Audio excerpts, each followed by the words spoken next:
अस्सलाम वालेकुम जी। सोहराब बरकत आपसे मुखातिब है। अरशद शरीफ साहब के हवाले से नई डेवलपमेंट्स आई हैं। बड़ी खौफनाक डेवलपमेंट है और बहुत सारा खुलासा होता जा रहा है। एक तो बड़ी वाज़ेह तौर पर है कि पाकिस्तानी रियासत ने कमजोरी दिखाई है और केनिया के अंदर जितना रोला डालना चाहिए था, जितना कुड़मस वहां पर मचाना चाहिए था, नहीं मचाया। बल्कि रोला डालना चाहिए था कि हमारा बंदा मार दिया पाकिस्तान का और दुनिया का एक प्रोमिनेंट साफी मार दिया है।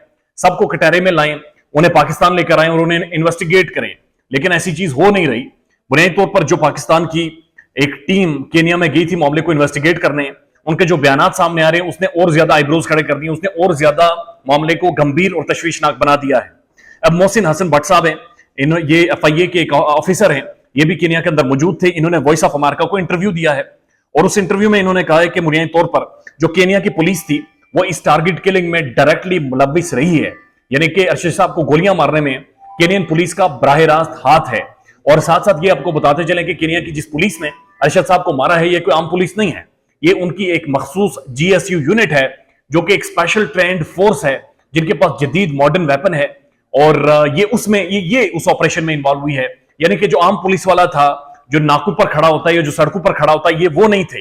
ये एक मखसूस ट्रेंड, एक मॉडर्न वेपन जिनके पास था, मॉडर्न कम्युनिकेशन सिस्टम जिनके पास मौजूद था, ये उस ऑपरेशन में इन्वॉल्व हुए हैं और इन्होंने गोलियां चलाई और इन्होंने अरशद साहब को शूट किया है। अब केनिया के जो अपने कवानीन है उनके मुताबिक जीएसयू यानी इस यूनिट के पास नाका लगाने के कोई इख्तियारात नहीं थे, यानी ये नाका नहीं लगा सकते, ये किसी भी गाड़ी को रोक नहीं सकते। लेकिन इनका यह कहना था कि हमने नाका लगाया, पत्थर लगाए हुए थे जो गाड़ी इन्होंने क्रॉस की है। तो एफआईए के जो डायरेक्टर हैं, जो एक ऑफिशियल हैं, ये बुनियादी तौर पर मौजूद थे। इन्होंने जो कुछ एक बातें कही हैं वो बड़ी खतरनाक है। इनका यह कहना है कि केनियन पुलिस यानी जीएसयू यूनिट डायरेक्टली इस टारगेट किलिंग में इन्वॉल्व है। उसके बाद वो कह रहे हैं कि 4 शूटर्स इन्वॉल्व थे जिन्होंने अरशद साहब को गोलियां मारी हैं, यानी एक नहीं दो नहीं 4 शूटर्स बैक वक्त जिन्होंने गोलियां चलाई हैं गाड़ी पर भी और अरशद साहब पर भी। उनमें से 3 शूटर्स ने हमें इंटरव्यूज दिए हैं, यानी 3 शूटर्स ने जो तहकीकाती कमेटी गई थी इनसे बातचीत की है और इनके सामने वजाहत की है। और एक तशवीशनाक बात यह है कि एफआईए के जो मोहसिन हसन भट्ट साहब हैं उनके मुताबिक जो वॉइस ऑफ अमेरिका वो कह रहे हैं कि इन तीनों शूटर्स के जो बयान थे उनमें 100% डिफरेंसेस हैं। यानी एक जो शूटर है वो कुछ और बातें कर रहा है, दूसरा शूटर कुछ और बातें कर रहा है। कोई कह रहा है हमने पत्थरों का नाका लगाया था, उनसे जब पूछा गया कि आपने तकरीबन अंदाजन रोड के ऊपर कितने पत्थर लगाए थे, कोई कहता है 2 पत्थर लगाए थे, कोई कहता है एक लाइन बनाई थी, कोई कहता है तिरछी लाइन हमने बनाई थी।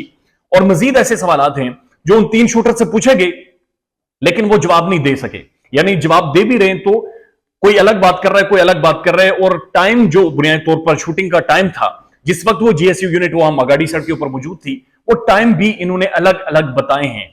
दैट क्लियरली शोज कि वो तीनों इन्वॉल्व थे या नहीं थे, लेकिन ये बात बड़ी क्लियर है कि उनके जो बयान हैं उनमें बड़ा वाज़ेह तजाद है। अब जो चौथा शूटर है जो बड़ा इंपॉर्टेंट पर्सनालिटी है जिसके बारे में यह कहा जाता है कि उसकी गोलियां मुबैयन तौर पर अरशद साहब को लगी हैं, उसने किसी भी तरह का इंटरव्यू देने से या बात करने से इनकार कर दिया है। उसने कहा कि मैंने पाकिस्तान से आई हुई किसी भी तहकीकाती टीम से नहीं मिलना, इनसे कोई बातचीत नहीं करनी। और उस चौथे शूटर तक एफआईए की टीम को या पाकिस्तान की जो जेआईटी वहां पर गई थी, टीम गई थी, इन्हें उससे मिलने या इंटरव्यू करने की इजाजत नहीं दी गई। इसके ऊपर जो केनियन पुलिस है उनका मौकिफ यह है कि वो जो चौथा शूटर है उससे हम खुद तहकीकात कर रहे हैं इस मौजू पर, वो कोई भी बयान नहीं दे सकता या बात नहीं कर सकता। ये उन्होंने बड़ा क्लियरली उस चौथे बंदे को जिसने गोलियां मारी हुई हैं उसे छुपाया है और उसे बैकफुट पर लेकर गए, उसे पर्दे के पीछे लेकर गए हैं। उसके बाद इकरारुल हसन जो केनिया के अंदर मौजूद हैं ARY न्यूज के, वो 3 गोलियों के खोल लेकर मंजरेआम पर आए और उनका यह कहना है कि ये वो गोलियां हैं जो अरशद साहब को मारी गई हैं और ये उनके खोल है।